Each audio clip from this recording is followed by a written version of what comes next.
A revisão da vida toda, também conhecida como revisão da vida inteira, é um tema específico relacionado à Previdência Social no Brasil.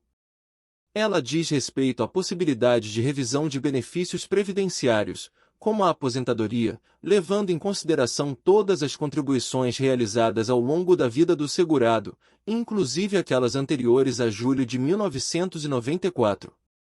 No contexto do cumprimento de sentença, o tempo para a conclusão do processo de revisão da vida toda pode variar. Após o trânsito em julgado da decisão favorável ao segurado, é necessário iniciar o cumprimento de sentença para que o Instituto Nacional do Seguro Social, INSS, realize os cálculos e proceda com o pagamento dos valores devidos. O tempo para o cumprimento de sentença pode variar devido a diversos fatores, como a complexidade do caso, a carga de trabalho do INSS, a disponibilidade de recursos humanos para realizar os cálculos e o processamento dos pagamentos, entre outros. Em casos mais simples, o cumprimento de sentença pode ser concluído em alguns meses. No entanto, em situações mais complexas, envolvendo cálculos retroativos históricos de contribuições mais extensos, o processo pode levar mais tempo, podendo se estender por vários meses ou até mesmo anos. É importante ressaltar que o tempo exato para o cumprimento de sentença na revisão da vida toda pode variar de caso para caso, e não existe um prazo fixo estabelecido em lei. Recomenda-se buscar informações junto a um advogado especializado em direito previdenciário para obter orientações específicas sobre o andamento e os prazos do processo de cumprimento de sentença nessa situação. O INSS pediu a suspensão da tramitação de todas as ações na Justiça que tratam da revisão da vida toda. Isso acontece porque a AGU, Advocacia Geral da União, que representa o INSS na ação, informa que é preciso que o STF publique o acórdão, pois sem os parâmetros finais, não há elementos mínimos que autorizem uma deliberação dos órgãos competentes quanto ao tema. A AGU ainda informa que sem os parâmetros, não é possível que o órgão defina quem teria direito ao aumento. E continua afirmando que para que se possa apresentar um cronograma minimamente factível, imperioso que ocorra o quanto antes a publicação do acórdão, para que sejam conhecidos seus exatos termos, que impactam decisivamente no seu cumprimento, ponto que motivou a revisão da vida toda. A principal motivação da revisão da vida toda é melhorar a qualidade de vida de milhares de aposentados e pensionistas do INSS que não tiveram seus salários contabilizados pela Previdência Social e podem ter saído no prejuízo na hora do cálculo para receber o seguro. Atenção! A revisão da vida toda é uma ação judicial que busca reverter os efeitos negativos causados pela reforma da Previdência de 1999 em algumas aposentadorias. Muitas pessoas que se aposentaram após 29 de novembro de 1999 e já contribuíam antes de 1994, não tiveram essas contribuições contabilizadas e, por isso, foram prejudicadas no cálculo do benefício. Quais os requisitos para solicitar revisão da vida toda? Para ter direito à revisão da vida toda, é preciso ter solicitado a aposentadoria nos últimos 10 anos, porém, antes da última reforma da Previdência de 2019. As etapas de um processo na Justiça podem variar dependendo do sistema jurídico e do tipo de ação em questão. No entanto, vou fornecer uma visão geral das etapas comuns em um processo judicial civil no sistema jurídico brasileiro. É importante ressaltar que essas etapas podem ser adaptadas de acordo com as circunstâncias específicas do caso. Aqui estão as etapas principais de um processo judicial civil. Petição inicial. O autor apresenta uma petição inicial ao tribunal, contendo as alegações, os fundamentos jurídicos e os pedidos. Distribuição. A petição inicial é encaminhada ao tribunal competente, que designará o número do processo e o encaminhará ao juiz responsável. Citação. O réu é notificado oficialmente sobre a ação movida contra ele e recebe uma cópia da petição inicial. A citação pode ser realizada por meio de um oficial de justiça ou por correspondência com aviso de recebimento. Contestação. O réu apresenta sua contestação por escrito, respondendo às alegações do autor e apresentando suas próprias alegações de defesa. Nessa fase, também pode ocorrer a apresentação de reconvenção por parte do réu, quando este formula um pedido contra o autor na mesma ação. Instrução processual. Nessa fase, ocorre a produção de provas pelas partes. Isso pode incluir a apresentação de documentos, o depoimento de testemunhas, perícias técnicas, vistorias, entre outros meios de prova. As partes podem requerer diligências para subsidiar suas alegações. Alegações finais. Após a fase de instrução, as partes têm a oportunidade de apresentar suas alegações finais por escrito, reforçando seus argumentos com base nas provas produzidas. Sentença. O juiz proferirá sua decisão, chamada de sentença, que resolverá as questões discutidas no processo. A sentença pode ser condenatória, quando impõe obrigações, ou absolutória, quando rejeita as pretensões do autor. Recursos. As partes podem recorrer da sentença para instâncias superiores caso discordem da decisão. Os recursos podem incluir apelação, agravo, embargos de declaração, entre outros, dependendo do sistema jurídico.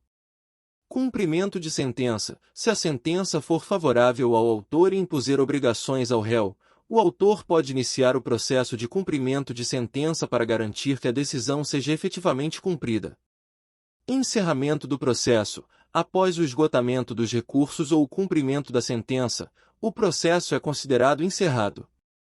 Vale ressaltar que essas etapas podem sofrer variações e adaptações em diferentes sistemas jurídicos e tipos de ações. Além disso, outros procedimentos podem ser requeridos pelas partes ou determinados pelo juiz ao longo do processo, conforme necessário. É sempre recomendável consultar um advogado para obter informações específicas sobre um processo judicial em particular. A AGU pede que todos os processos judiciais ligados ao assunto sejam suspensos até que o Supremo esclareça diversos pontos questionados pela União, informou a Agência Brasil.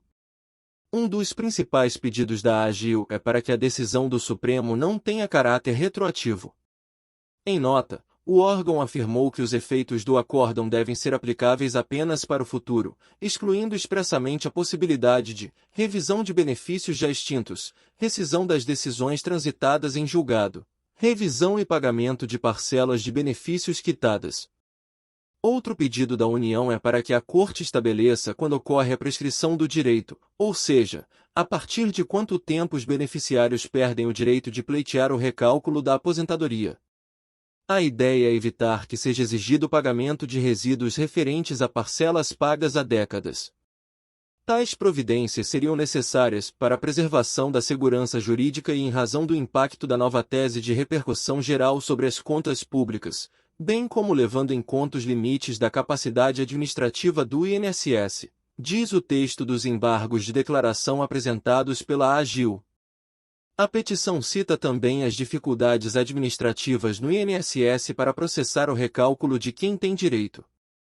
Isso porque, de acordo com manifestação do Instituto no processo, os sistemas atuais não permitem a inserção de valores anteriores ao plano real. Para modificar os programas, será necessário fazer investimentos tecnológicos. Revisão da vida toda. Entendo o que é, como o cálculo é feito e quem pode solicitar. Decisão do STF validou o recálculo da aposentadoria, mas especialista em direito previdenciário alerta que são poucos os casos em que alguma vantagem será conquistada. Chegou ao STF o caso de um aposentado que iniciou suas contribuições ao INSS em 1976. Ele começou a receber aposentadoria em 2003 e teve o benefício calculado não pelos pagamentos que fez desde 1976, mas desde 1994. Isso aconteceu devido a uma regra estabelecida pela Reforma da Previdência de 1999. Ele recebia R$ 1.493,59.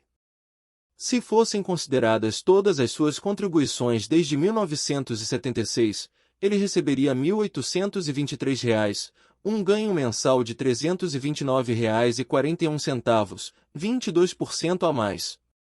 Considerando o 13º, a diferença anual seria de R$ 4.282,33. O cálculo prejudicou o aposentado, que recebia menos do que teria direito caso todas as contribuições que fez durante sua vida tivessem sido consideradas.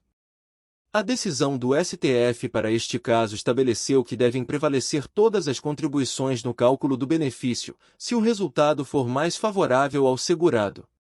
A AGU recorreu nesta segunda-feira, 8, da decisão do Supremo Tribunal Federal, STF, sobre a chamada revisão da vida toda nas aposentadorias. A posição da Corte, tomada em dezembro de 2022, validou a tese que pode ser usada para o recálculo dos benefícios. No recurso, a AGU pede que o Supremo esclareça pontos de sua decisão. O órgão quer saber se a tese firmada pode beneficiar aposentados que já tiveram ações negando a revisão.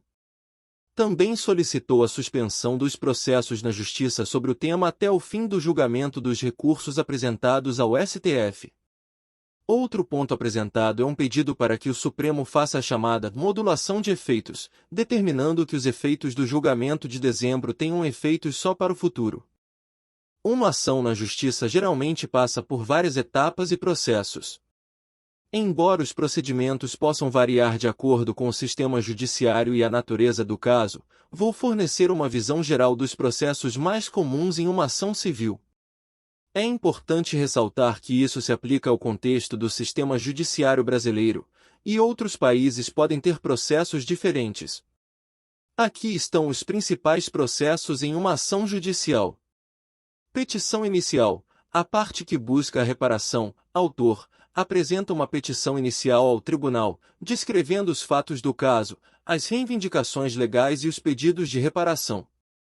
Citação. Após a análise inicial da petição inicial pelo tribunal, a parte contrária, réu, é notificada e citada para apresentar uma resposta no prazo determinado.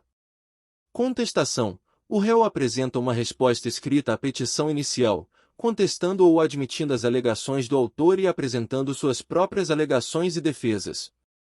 Audiência de conciliação ou mediação. Em alguns casos, as partes podem ser convocadas para uma audiência de conciliação ou mediação, na qual um terceiro imparcial tenta facilitar um acordo entre as partes.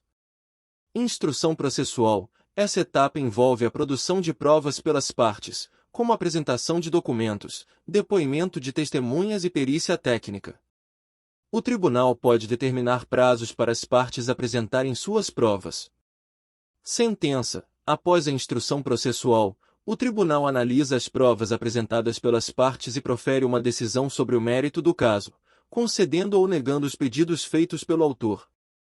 Recursos. Se alguma das partes não concordar com a decisão do tribunal, pode interpor recursos em instâncias superiores, como tribunais de segunda instância e até mesmo cortes superiores, dependendo do sistema judiciário. Cumprimento de sentença. Se a decisão do tribunal for favorável ao autor e impuser obrigações ao réu, o autor pode iniciar o processo de cumprimento de sentença para garantir que a decisão seja efetivamente cumprida pelo réu.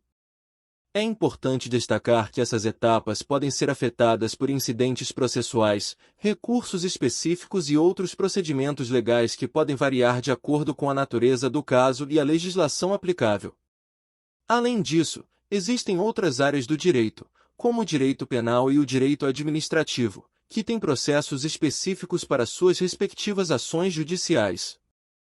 Cumprimento de sentença é o processo judicial pelo qual uma decisão judicial definitiva, conhecida como sentença, é executada para garantir o cumprimento das obrigações impostas por essa sentença. Em outras palavras, é o procedimento utilizado para fazer com que a decisão proferida pelo juiz seja efetivamente cumprida pelas partes envolvidas no processo. Após o término do processo de julgamento e a prolação da sentença, caso a parte vencida não cumpra voluntariamente as determinações contidas na decisão judicial, a parte vencedora poderá requerer o cumprimento da sentença, iniciando assim o processo de execução. O cumprimento de sentença pode envolver diversas medidas para garantir o cumprimento da obrigação determinada pela decisão judicial. Isso pode incluir o pagamento de uma quantia em dinheiro, a entrega de um bem, a realização de uma determinada conduta ou qualquer outra obrigação imposta pelo juiz.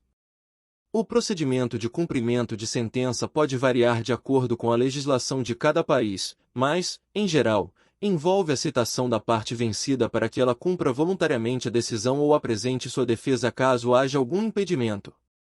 Caso a parte não cumpra a obrigação dentro do prazo estabelecido, podem ser tomadas medidas como penhora de bens, bloqueio de contas bancárias, entre outras, visando garantir o cumprimento da sentença.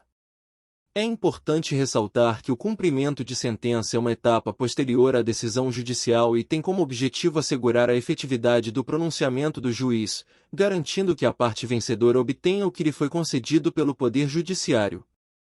Ou seja, a AGU quer impedir o recálculo para quem recebeu benefícios previdenciários já extintos, quem já teve o pedido da revisão negado pela Justiça em decisão definitiva, que não cabe mais recurso, e para as situações em que os benefícios pagos obedeciam às normas vigentes antes do julgamento no STF.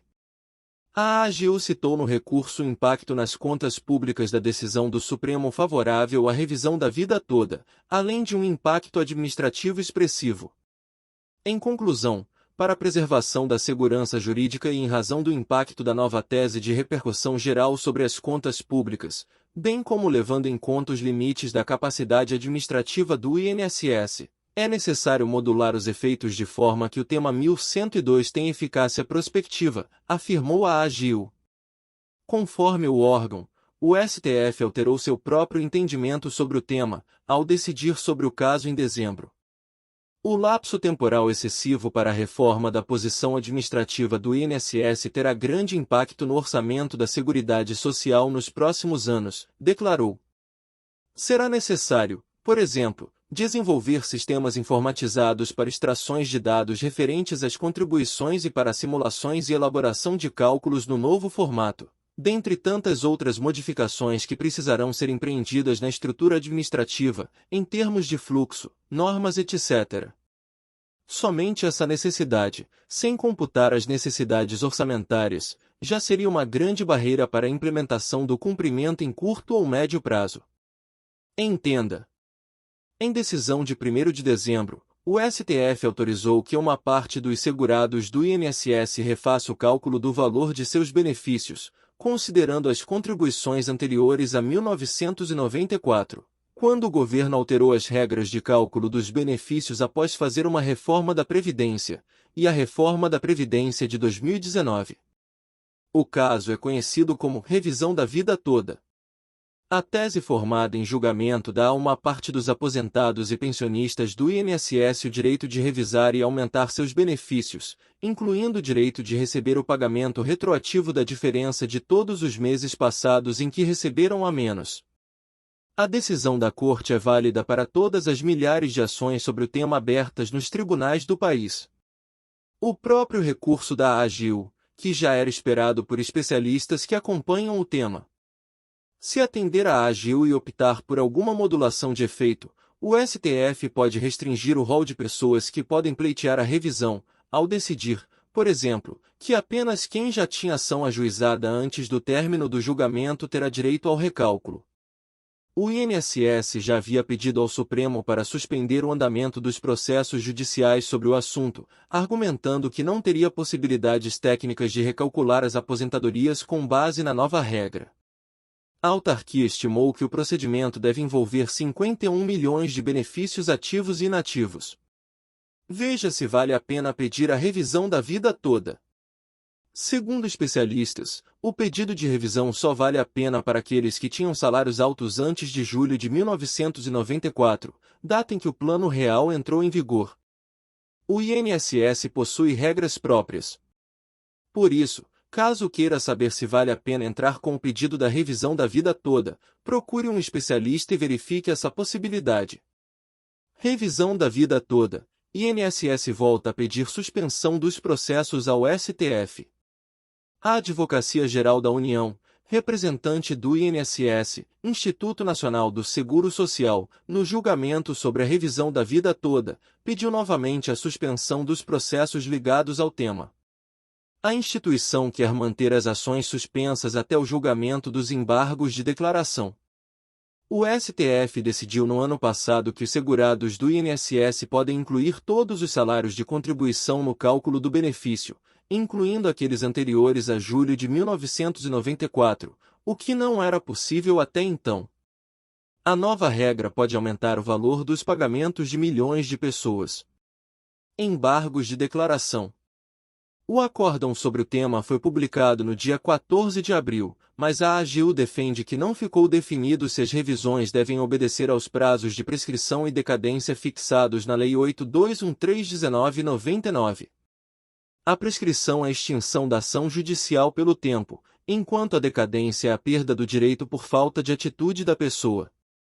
No pedido, a instituição quer saber o alcance da revisão, aponta que não houve maioria no STF e solicita que a aplicação da correção não seja retroativa. A AGU solicita que o STF reconheça a incidência do divisor mínimo nas ações da revisão da vida toda, já que há risco de grave dano aos cofres públicos. Sem a aplicação do divisor mínimo, os segurados podem obter benefícios maiores apenas incluindo contribuições antigas de maior valor no cálculo. Segundo a Advocacia Geral, diversos processos já tiveram os acórdãos publicados e alguns tribunais estão aprovando o pagamento imediato da revisão ao segurado. A instituição argumenta que a Justiça deve aguardar o trânsito em julgado, quando não cabe mais nenhum tipo de recurso ao processo. União pede ao STF que reduza o impacto da revisão da vida toda no INSS. A Advocacia Geral da União, AGU, recorreu ao Supremo Tribunal Federal, STF, sobre a revisão da vida toda de aposentadorias do Instituto Nacional do Seguro Social, INSS. Em dezembro, o plenário da Corte autorizou o recálculo do benefício para incluir contribuições anteriores à implantação do Plano Real, em 1994. O tempo necessário para o cumprimento de uma sentença pode variar amplamente dependendo de vários fatores, como a complexidade do caso, a disponibilidade das partes envolvidas, a eficiência do sistema judiciário e a natureza da obrigação imposta pela sentença. Em casos simples e com obrigações de fácil cumprimento, o cumprimento de sentença pode ocorrer rapidamente, em questão de dias ou semanas. Por exemplo, se a sentença determinar o pagamento de uma quantia em dinheiro e a parte vencida possuir os recursos disponíveis, o cumprimento pode ser realizado prontamente. No entanto, em casos mais complexos, o cumprimento de sentença pode levar meses ou até mesmo anos. Isso ocorre especialmente em situações em que a obrigação é de difícil execução ou requer a realização de ações específicas que demandam tempo, como a entrega de um bem imóvel ou a realização de determinadas obras. Além disso, é importante levar em consideração que o sistema judiciário pode ter sua própria carga de trabalho e seus prazos processuais, o que pode influenciar o tempo necessário para o cumprimento de uma sentença. Questões como a existência de recursos, possíveis incidentes processuais e a necessidade de diligências adicionais também podem prolongar o processo de cumprimento.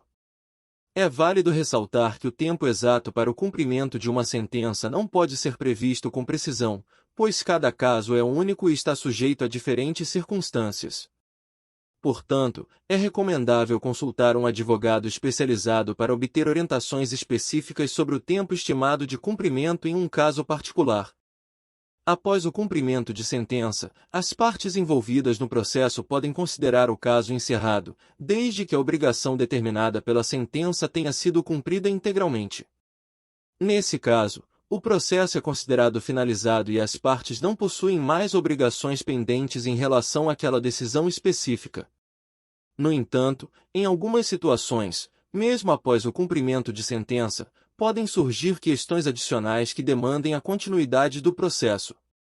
Alguns exemplos dessas situações incluem: insatisfação com o cumprimento. A parte vencedora pode considerar que o cumprimento da sentença não foi adequado ou completo.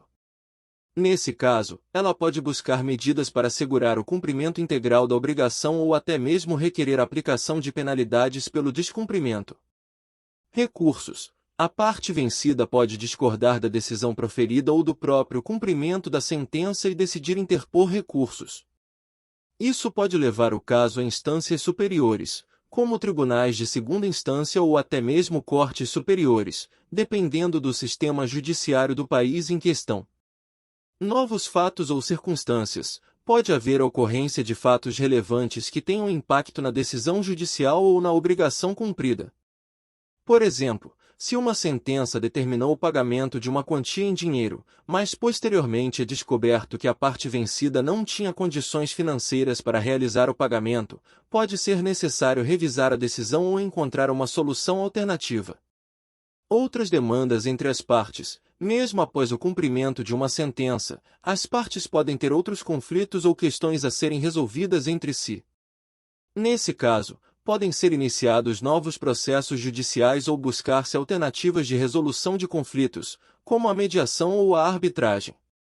Em resumo, após o cumprimento de sentença, o caso pode ser considerado encerrado, mas outras questões podem surgir, seja relacionadas ao cumprimento em si, a recursos interpostos, a novos fatos ou a demandas adicionais entre as partes. Cada situação é única e pode requerer medidas específicas de acordo com a legislação e o sistema judiciário aplicáveis. O tempo necessário para o cumprimento de uma sentença pode variar amplamente dependendo de vários fatores, como a complexidade do caso, a disponibilidade das partes envolvidas, a eficiência do sistema judiciário e a natureza da obrigação imposta pela sentença. Em casos simples e com obrigações de fácil cumprimento, o cumprimento de sentença pode ocorrer rapidamente, em questão de dias ou semanas. Por exemplo, se a sentença determinar o pagamento de uma quantia em dinheiro e a parte vencida possuir os recursos disponíveis, o cumprimento pode ser realizado prontamente. No entanto, em casos mais complexos, o cumprimento de sentença pode levar meses ou até mesmo anos.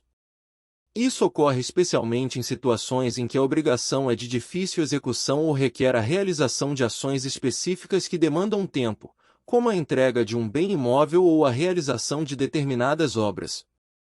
Além disso, é importante levar em consideração que o sistema judiciário pode ter sua própria carga de trabalho e seus prazos processuais, o que pode influenciar o tempo necessário para o cumprimento de uma sentença. Questões como a existência de recursos, possíveis incidentes processuais e a necessidade de diligências adicionais também podem prolongar o processo de cumprimento. É válido ressaltar que o tempo exato para o cumprimento de uma sentença não pode ser previsto com precisão, pois cada caso é único e está sujeito a diferentes circunstâncias. Portanto, é recomendável consultar um advogado especializado para obter orientações específicas sobre o tempo estimado de cumprimento em um caso particular. Procure um advogado previdenciário para dar entrada no seu processo de revisão da vida toda. Lute pelos seus direitos. Se inscrever no canal INSS Notícias 1 Minuto.